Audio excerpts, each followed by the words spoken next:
کالو کوے اور ٹونی چڑیا کا گھر آمنے سامنے تھا۔ آج ان کے لیے بہت ہی خاص دن تھا کیونکہ آج ٹونی کی بیٹی گڑیا اور جگو، کالو کوے کا بیٹا، اپنے اپنے پہلا دانہ لینے کے لیے جا رہے تھے۔ ٹونی اپنی بیٹی کو سمجھاتی ہے، بیٹی اپنی محنت سے دانہ لے کے آنا، کسی کا مت چھیننا، اگر کسی کا چھیننا پڑے تو اس سے بہتر ہے کہ تم خالی ہاتھ آنا۔ بہت سارا دانہ لانے کے بجائے تھوڑا لے کر آنا، لیکن حلال کا اور اپنی محنت کا لے کر آنا، اور اگر ہو سکے تو سب کی مدد کرنا۔ جاؤ میری بیٹی، اللہ تمہارا حامی و ناصر ہو۔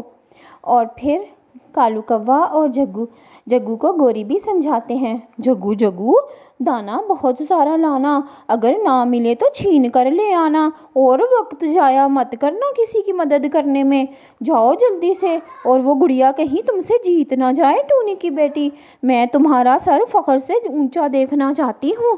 تم نے بوری بھر کے دانہ لے کر آنا ہے، ہاں میں تمہیں بتا رہی ہوں، بالکل بھی تم نے کوئی ایسی ویسی حرکت نہیں کرنی کہ ٹائم ضائع ہو جائے۔ بس دانہ لو کسی بھی طرح، چھینو چاہے چوری کرو، اور جب چوری کرو تو پیچھے مڑ کے مت دیکھنا، بس بھاگنے کی کرنا۔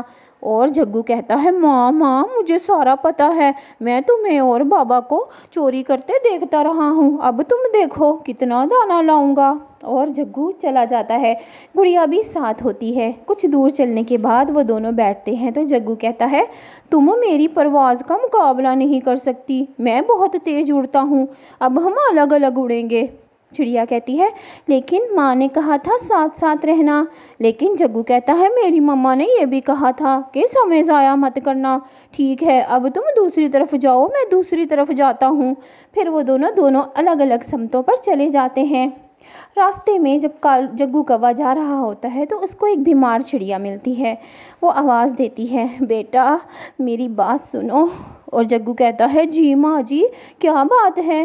وہ کہتی ہے، میں بہت بیمار ہوں، میں پانی نہیں پی سکتی، دور جا کر مجھے پانی پلا دو۔ جگو کہتا ہے، ارے نہیں ماں جی، میں آپ کو ضرور پانی پلاتا، پر ابھی تو میں جا رہا ہوں دانہ لینے کے لیے، واپس آ کے پلا دوں گا، ابھی میرے پاس ٹائم نہیں ہے۔ اور یہ کہہ کر جگو وہاں سے اڑ جاتا ہے اور چڑیا بیچاری وہیں پر بیٹھی رہ جاتی ہے۔ کچھ دیر بعد گڑیا بھی وہاں سے گزرتی ہے تو بیمار چڑیا اس کو بھی آواز دیتی ہے، اور چڑیا کہتی ہے، جی ماں جی، کیا بات ہے؟ تو بوڑھی چڑیا کہتی ہے، بیٹی میں بیمار ہوں، مجھے پانی پلا دو، بہت پیاس لگی ہے۔ اور گڑیا کہتی ہے، جی ماں جی ضرور، میں آپ کو ابھی پانی لا کر دیتی ہوں۔ اور پھر گڑیا اڑ جاتی ہے ندی پر پانی لانے کے لیے۔ پھر کچھ ہی دیر میں وہ اس کو ایک اخروٹ کے خول میں پانی لا کر دیتی ہے، اور بوڑھی چڑیا پانی پی کر کہتی ہے، بیٹی تمہارا بہت شکریہ۔ اور پھر ٹونی آگے بڑھ جاتی ہے کیونکہ اسے ابھی بہت کام کرنا ہوتا ہے۔ شام ہو جاتی ہے، جگو ایک پیڑ پر بیٹھتا ہے، اسے ابھی تک دانہ نہیں ملا تھا۔ وہی چڑیا اچانک آ جاتی ہے تو جگو کہتا ہے، ماں جی میں ابھی آپ کو پانی لا کر نہیں دے سکتا۔ چڑیا کہتی ہے، ارے نہیں بیٹا، میں نے پانی پی لیا، میں تو تمہیں یہ کہنے آئی ہوں، اگر تمہیں بوری بھر کے دانہ چاہیے تو میرا ایک کام کرو۔ جگو کہتا ہے، ہاں ضرور، اتنا دانہ ملے تو مجھے بتاؤ کیا کرنا ہے۔ اور پھر بوڑھی چڑیا کہتی ہے، وہ سامنے جو پیڑ دیکھ رہے ہو نا، اس پر میرے دشمنوں کا گھونسلہ ہے، اس میں جو 2 بچے ہیں، ایک گرا دو جا کر۔ جگو جاتا ہے اور ایک بچہ نیچے گرا دیتا ہے۔ پھر بوڑھی چڑیا کہتی ہے، یہ لو، اپنی مرضی سے دانہ بھر لو اس میں بوری میں۔ جگو بہت خوش ہوتا ہے اور ٹھونس ٹھونس کے بوری میں دانہ بھر لیتا ہے، اور کہتا ہے، ماں جی اگر روز کسی کے بچے گرانے ہوں تو مجھے بتا دینا، میں آ کر بوری بھر کے دانہ لے جایا کروں گا اور پنچھیوں کے بچے مار جایا کروں گا۔ ٹونی کہتی ہے، ٹھیک ہے، اور پھر جگو بوری بھر کر وہاں سے چلا جاتا ہے اور چڑیا وہاں بیٹھ جاتی ہے۔ اتنے میں گڑیا بھی وہاں پر آ جاتی ہے، اور گڑیا کہتی ہے، ماں جی آپ نے تو پانی پی لیا تھا، پھر اب یہاں کیوں ہیں؟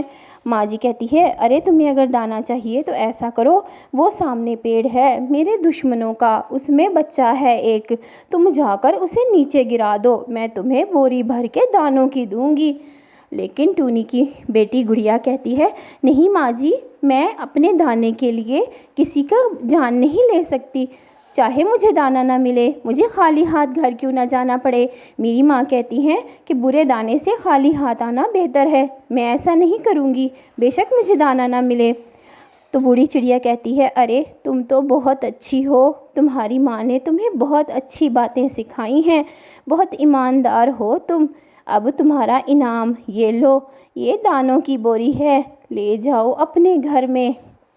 تو ٹونی کی چڑیا گڑیا بہت خوش ہوتی ہے اور کہتی ہے ماں جی آپ کا بہت بہت شکریہ، اگر یہ میرا انعام ہے تو میں ضرور لے کر جاؤں گی، لیکن آپ نے میری بات تو سن لی۔ تو وہ کہتی ہے ہاں بیٹا، میں تو تمہارا امتحان لے رہی تھی، میں نہ بیمار ہوں اور نہ یہ میرے دشمن ہیں۔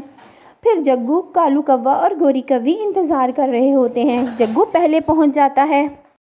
گوری کہتی ہے چڑیا ابھی تک تمہاری بیٹی نہیں آئی، میرا جگو تو بوری بھر کے لایا ہے، تمہاری بیٹی آ جائے تو پھر ہی میں بوری کھولوں گی۔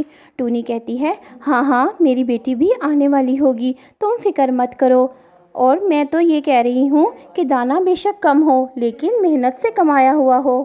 جاتی ہے اور گڑیا اپنا دانا لاتی ہے۔ تو پھر جگو کہتا ہے مما پہلے میری بوری کھولنا۔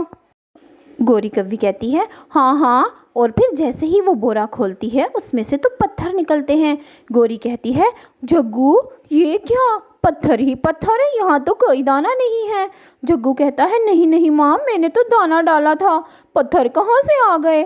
پھر گوری اپنی بیٹے کی یہ حالت دیکھتی ہے تو چپ ہوتی ہے۔ پھر ٹونی جیسے ہی اپنی بیٹی کا بورا کھولتی ہے اس میں سے تو دانا ہی دانا نکلتا ہے، بھرا ہوا، پیارا پیارا چمکتا ہوا۔ پھر گڑیا اپنی ماں کو کہتی ہے ماں مجھے بھلائی اور اچھائی دونوں ملے تھے، مجھے برائی نے کہا کہ اب یہ برے کام کرو، لیکن میں نے نہیں کیا، لیکن جگو نے برے کام کیے اس لیے اس کو ویسا ملا، اور میں نے بھلائی کی بات مانی تو مجھے یہ انعام ملا۔ تو مما ہمیں تو صرف بھلائی کے کام کرنے چاہیے نا۔ تو ٹونی کہتی ہے ہاں میری بیٹی، تم نے آج اپنے امتحان میں کامیابی حاصل کر لی، مجھے ایسا ہی چاہیے تھا تمہارے لیے۔ پیارے بچوں، کہانی اچھی لگی تو لائک ضرور کرنا اور ہمارے چینل کو ضرور سبسکرائب کرنا۔